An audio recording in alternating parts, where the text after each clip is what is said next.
ating Panginoon. At kahapon din po, pinagdiriwang natin ang kapistahan ng pagbibigyan sa ating Panginoon.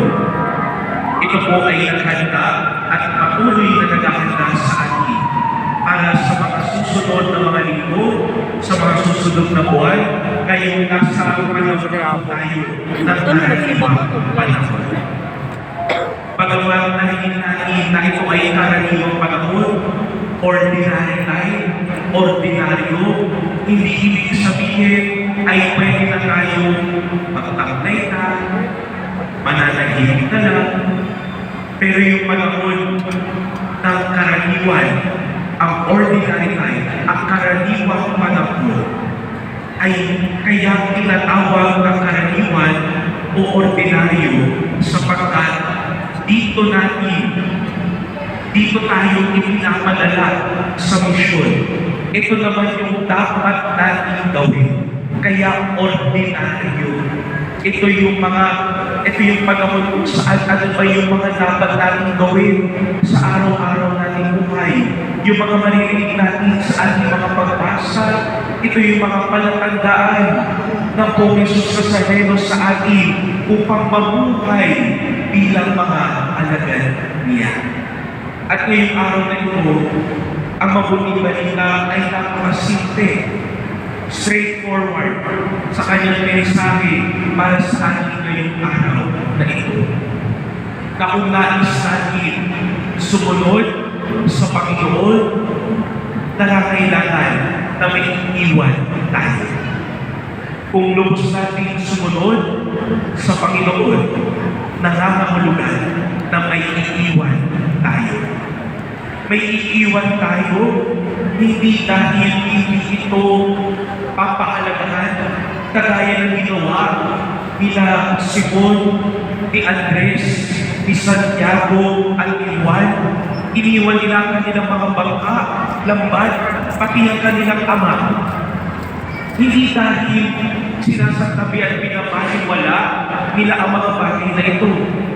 Kung titignan natin, tarinig natin na sila ay mangingisda. Ito ang kanilang kabuhayan.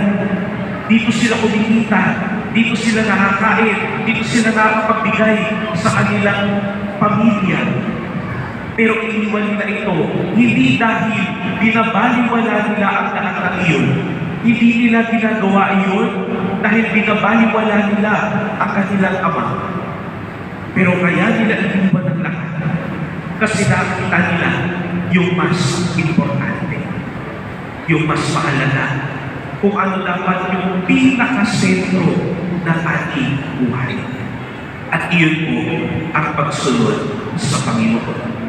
Kaya mo mga minamahal na kapatid, kung nais mo talaga natin sumunod, ang paanyaya sa atin ng Pong Jesus Nazareno ay iiwan na ang dapat iiwan.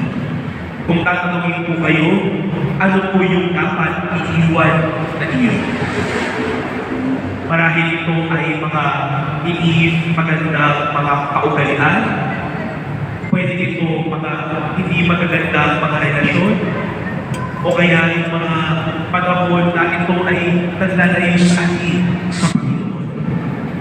Kung ano man ito, kapag nais natin sumunod sa Panginoon, diretso ang tingin at nag-iwan ang lahat dahil nakita natin, naunawaan na natin kung ano ba yung pinaka-importante sa ating buhay, yung ordinaryo, yung dapat naman talaga.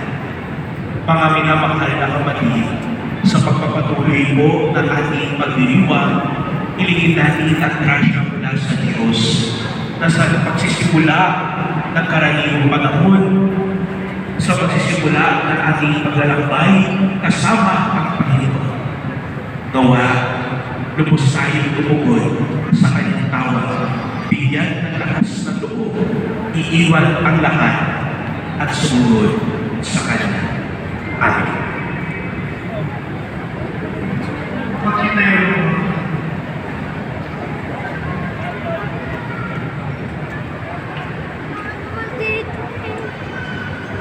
Minamahal ko mga kapatid bilang bayan na hinirang ng Diyos, iluhog natin sa ating Ama ang pangangailangan ng lahat ng tao. Amang umirang sa amin, pagpalain mo ang aming buhay. Amang umirang sa amin, pagpalain mo ang aming buhay. Ang mga pastor ng simbahan na tinawag ng Diyos upang mamalakaya ng mga tao, naway makaharap sa mga hamon ng pagbabago sa pamamagitan ng pagpapahayag ng Ebanghelyo. Manalangin tayo. Amang umirang sa amin, pagpalain mo ang aming buhay.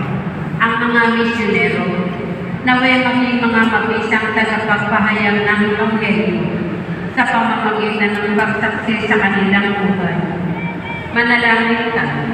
Amang umirang sa amin, pagpalain mo ang aming buhay. Ang mga hirang ng Panginoon sa paglilingkod sa Kanya, naway bukas loob na makatugol sa Kanyang tawag.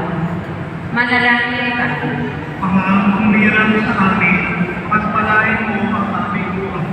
Ang mga may sakit, mga nalulumbay, mga nababagabag at yung mga nangihiran sa isip at kalooban, naway hipuhin at pagaluin ng Panginoon. Manalangin tayo. Amang umirang sa amin, pagpalain mo ang aming buhay. Ang ating mga mahal na yumao, naway mabuhay sa kapayapaan ng Panginoon. Manalangin tayo sa Panginoon. Amang umirang sa amin, pagpalain mo ang aming buhay. Sa ilang sandali ng katahimikan, ating ipanalangin ang iba pang mga pangangailangan ng ating pamayanan, pati na rin ang ating pansariling kahilingan.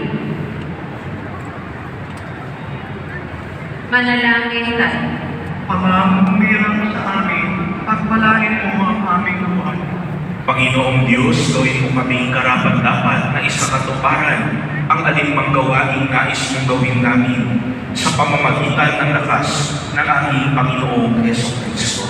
Amen. Magsiupo muna.